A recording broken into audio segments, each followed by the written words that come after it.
So, the Michigan Immigrant Rights Center.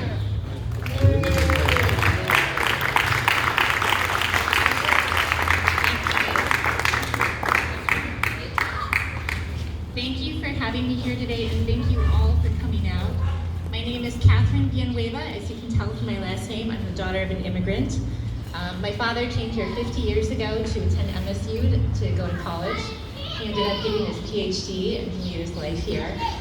He taught all of us not to take anything for granted, which a lot of immigrant parents do. He was very strict with our education. But he was very proud of me because now I'm an attorney and I work for the Michigan Immigrant Rights Center. We're a nonprofit.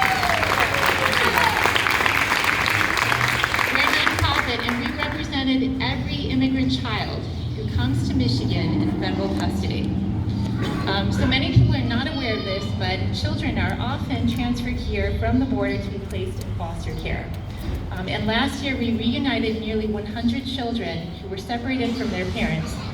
We were featured recently in the New York Times because we represented the youngest child who was separated from their parents.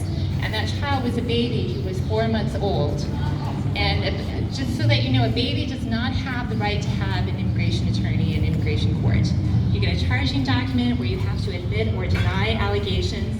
A 4-month-old baby would have to represent themselves in immigration court. So we stepped in and we represented him. Today he's with his parents, who are very happy because they didn't know where he was. You can read about it in the New York Times. It's the baby Constantine. But in addition, we provide free legal services to everyone that's detained in Michigan. Thanks to supporters like you guys, everyone detained in Michigan has been able to call us for free from jail. So they get our number when they're in jail, and they can call us and be advised of their rights. So we see lots of asylum seekers brought to Michigan jails who are ordinary people from all walks of life.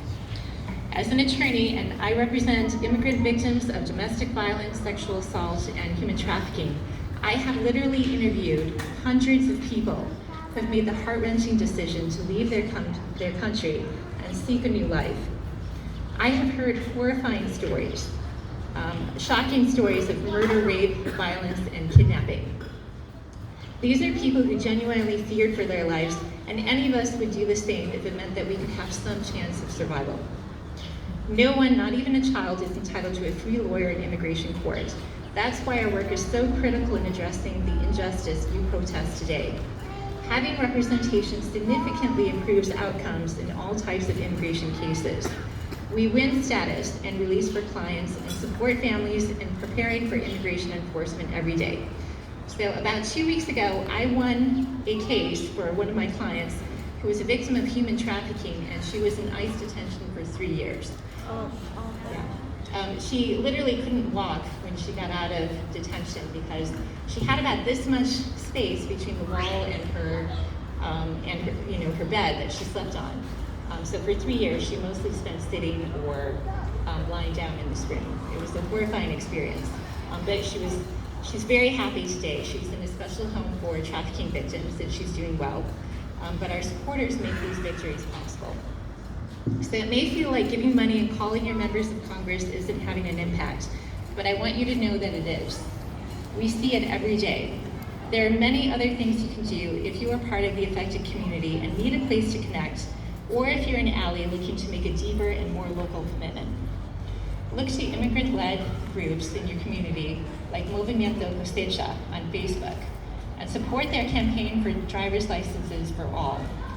Push your community leaders to explore municipal ID programs like the ones in Kalamazoo and Washtenaw and Detroit, and make sure that everyone in your community is seen as a person before the law. Subscribe to our legislative alerts and ask your local leaders to pass resolutions against anti-immigrant legislation in our state. Thank you for your engagement and your support and your unwillingness to accept the injustices faced by immigrant communities today. You make liberty and justice for all a possibility and a promise. You also inspire us to keep fighting. And I also want you to know that I get told every day, like, I don't know how you do your job, it just sounds so depressing, it's so difficult, how do you listen to these stories every day? I do it because of people like you who inspire me. But I also do it because I can see real results with my clients. These are people who truly need help. And once they have representation, it makes such a huge difference.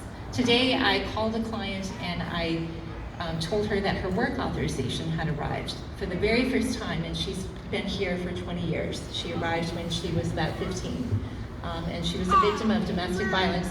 Now she can get a license, she can get her social security card, and she can finally have a life here. So I actually, I describe my job as fun. People think that's weird, but it really is a lot of fun with what we do. I also want you to know that things seem really bad right now, right, with what we see in the news. In the short term, I do think that things are definitely going to get worse. But the long term, I feel very positive for how things are going to get.